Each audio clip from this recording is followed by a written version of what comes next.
Euroregione News. Iniziamo il nuovo anno, questo 2018, con una bellissima immagine in copertina evocativa di quelle che sono le bellezze del Medio Friuli, sia architettoniche che non architettoniche, e quella che è una cultura, quella delle due ruote, ovviamente, che ci porta in un periodo in cui l'artigianalità, la bravura e la maestria del prodotto italiano era ai vertici mondiali.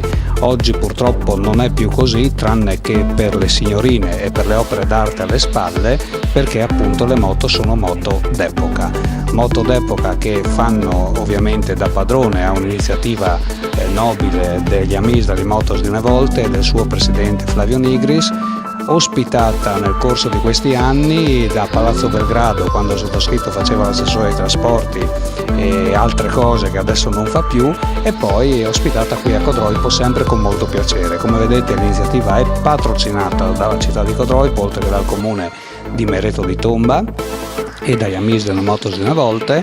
Ha un'iniziativa molto bella per l'amico che andremo tutti quanti a trovare, perché ne ha bisogno fuori dal periodo influenzale, e quest'anno ha la novità di proporre queste officine storiche del Friuli, che è una delle tante novità che ogni anno Flavio riesce a inventarsi. C'è stata la stagione delle ville, c'è stata la stagione dei mulini, insomma la zona delle risorgive, ogni anno c'è una novità che viene riproposta e lo fa addirittura con mezzi zero, ed è molto bravo in questo, e il calendario diventa una chicca, tant'è che la tiratura è limitata e ovviamente le richieste sono sempre molte, più di quanto esso venga prodotto.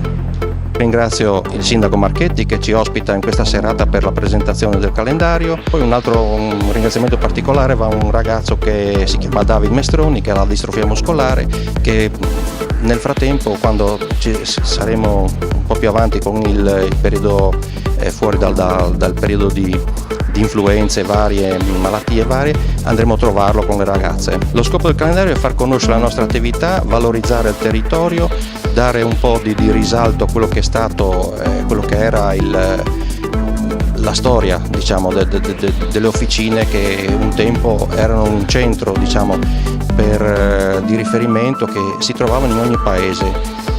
Pian piano vanno a sparire e rimangono solo quelli che hanno un certo risalto, diciamo, e che continuano dove ci sono giovani. Dove ci sono gli anziani purtroppo vanno a chiudere, perché non c'è un ricambio generazionale per questa attività.